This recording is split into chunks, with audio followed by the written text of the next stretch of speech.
Hey, group of leaders, Jared here, along with Matt, our family minister. And we want to take a couple of minutes today to talk about something that has always been with us as a part of group life, and that is our youngest. That's right. Because we have a lot of adult members in our group, but also thinking holistically and even biblically, we've got some younger members that are a part of our group, our children. Because all of us, ourselves included, our children are being affected by the group discipleship. Either things that are transforming mom and dad, them seeing Christian community lived out. We have to consider them as a part of this community environment where we are doing discipleship, practicing the one another's. And so we're going to take a little time today to do that. And I've invited Matt on just to share some of the things that he's seeing and leading within the congregation as far as family discipleship in groups, but even talking through what are some best practices as far as considering children in groups. So Matt, thank you for being with us. Happy to be here, Jared. Excited to talk about what do we do with the kids. So what do we do with the a kids? common question that our home group leaders and even our home group members are asking. The last time we actually looked at some of the numbers, about 86% of our home groups at the village had at least one child. So a lot of our groups are considering this, kind of wrestling through this together as far as, what do we do with the kiddos? And so I think it's a really good question. I'm glad that we get some time to talk about it. And really there's two ways to kind of answer that question, or two kind of ways to answer the question. And one of them is that children are not included in group time, and so you've got some care for them. And the other question is that, or the other way to answer that question is that we're going to include and incorporate children in our group time. And so two very different, I think, ways of thinking about it and considering it, but both, I think, are necessary to explore. And so let's start with the first one. So children are not part of group. So if we're going to say, hey, here's what our group time is going to look like, and we need children to be cared for outside of that. So not including children in group time is going to require, obviously, some type of supervision, right? They're going to need some responsible adult that is caring for them while moms and dads are engaging in group time. And so I think there's just some things that you need to consider anytime you're putting children in the care of another adult. I think there's just some basic questions that you need to ask and consider. What are some of those questions? So it depends on really how you're going to approach it. So if you're going to outsource and find a babysitter, which some groups do, I think just like you're going to look for a qualified and trustworthy babysitter for your own kiddos as a group, I think there's just some wise things to do. And so I would recommend going through some kind of babysitter, provider. There's a lot of online things where you can find that, because you're going to get somebody who's background checked. You're going to get somebody who's gone through their orientation and trainings and things like that. And then obviously, anytime you select someone, I would take the time to sit down with them and just talk through references. And then you're going to need to figure out how you're going to compensate them, how you're going to pay them, and negotiate some of that. So if you're going to find and outsource some kind of child care, those are some of the things that I would do. You also need to think through the number of kids that you have, because you might need more than one. You might need more than one babysitter if your group just has a lot of kiddos. And so background check, references, a lot of common sense things that you would do just with your own kids and finding a babysitter are some of the things that I would do with outsourcing. So that's one option if you're gonna provide child care. Another way to answer that or to handle that is to just have the group own it. And instead of paying for a babysitter or finding someone outside of the group to care for the kiddos, the group can say, hey, this is going to be something that we own together.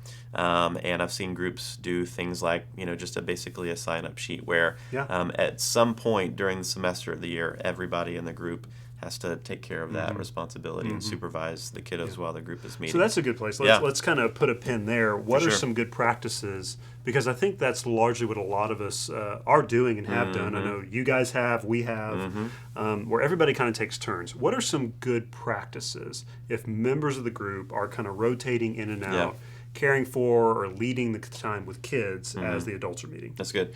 You want to be smart and you want to be safe. And so some real easy ways to do that is just thinking through the physical place where the kids are going to be.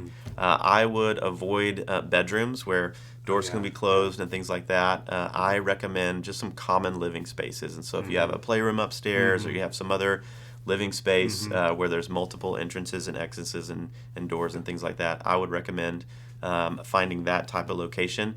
And then thinking through the number of people that you're going to have in that room. I would always have more than one. I would, if possible, have at least one female when you've got multiple people in there. And then I would avoid just having a married couple alone watching kiddos. I would recommend having unrelated members watching the kiddos while you're up there. And then another thing you got to think through is just bathroom breaks and potty breaks. Obviously, if a kiddo needs to use the restroom, the only person that should be in there with them is a mom or dad. You shouldn't have an unrelated adult in the restroom with them. And then a couple other things that you should probably think through is just your ratios. And so if your group has a lot of kiddos, you might need more than two. And then just some common sense, I think, smart things to do when you've got kids and adults in the same space is that you should never be alone with someone other than your own child. And so just avoid things like that. That includes the child care piece, and then also when kids are just in and out of the home. Make sure you don't ever find yourself in a space alone with someone else's child.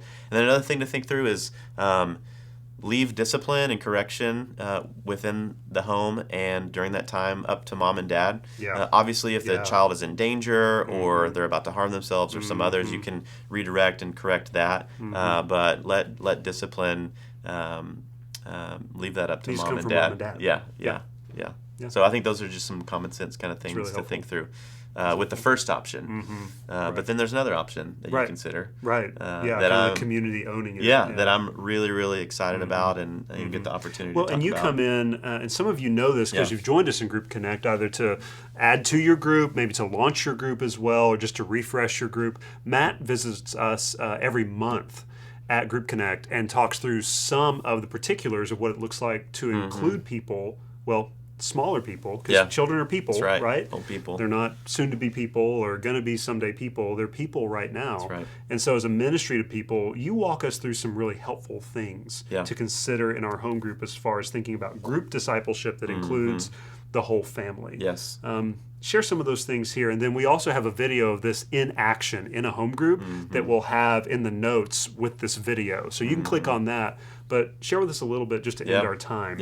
I get really excited about this option when you're talking about what to do with the kids, because I think it shifts from seeing children as like an obstacle to what you're trying to accomplish and do in your group to more of an opportunity. An opportunity for discipleship, an opportunity for evangelism, an opportunity for family discipleship. Which is the way it's been viewed for 2,000 years. That's right. Yeah. We've got small groups going back to the first century that they did this. That's right. Yeah, so if children are people, I think considering how to incorporate them into your group life just captures this opportunity for discipleship. And so because they are people, yes, but not adults, there's some things that you have to consider in the way that you structure that time when they're included. And so one thing that we're recommending and encouraging groups to consider and to do and how to do this is that once a month, instead of children being excluded or somewhere else, you take the time to include them into your group, and we're just calling this home group family discipleship night. And so what's different about that night is that children are present, and the focus of the group time really becomes about their discipleship and about their just growth. And so elements of that time are pretty similar to elements of other group nights and group times. We recommend just thinking through just the lens of 4 different activities. And so those are prayer, singing, worship, and reading. And so you can say pray, read, sing, and play. So the reading obviously is the reading of Scripture, and so finding a short narrative or story that you can read aloud, reading from the Scripture to the kiddos, and then just following up with some real simple questions to engage them. Singing, there's a lot of great worship out there that you can just use for kiddos and play and sing together. Children don't tend to have the same kind of fear of man when it comes to singing as adults do, and so it's really easy for them to jump in and just sing to the Lord collectively, a group. And then prayer. Prayer is one of those things that I think is, yes, taught, but I think more so maybe caught. And so incorporating some intentional prayer time in your group for and over the kids so that they can see that happen and hopefully learn how to pray just through watching adults. And then the last one is play. We want to make it fun. We want to make it engaging for them. And so coming up with some type of game or activity, maybe to reinforce the lesson, is always a good thing to do. And what I like to recommend is that not one person owns all of those responsibilities. Divvy it up. Have every adult in the group responsible for some element of that That's time. great. Yeah, kind of some ownership. That's right. There. You know, I mean, even things we've done, you guys produce, just even within the family ministry, Kids Village, Little Village, those take-home sheets. Yes. We've used those before. Those were in great. our group. Like, you know, whoever's watching the kids that night, we kind of walk them through what they did or learned on Sunday. Yeah. Maybe even with the same activity, you know, just to reinforce that. There's some great videos on Right Now Media. There's music on Right Now Media. That's so true. We've enjoyed using the Slugs and Bugs stuff there, and so that's all right there. You guys have a free membership to that. There's a lot of stuff out there. Don't feel like you have to create all of this. That's Take right. what the church is producing, the take-home sheets, the Little Village and Kids Village songs, and just use those during your group time. It's not something you're going to have to create from scratch. And it can be pretty fun, you know. I mean, so Jesus said that to know Him more and to follow Him, we must become like children. That's right.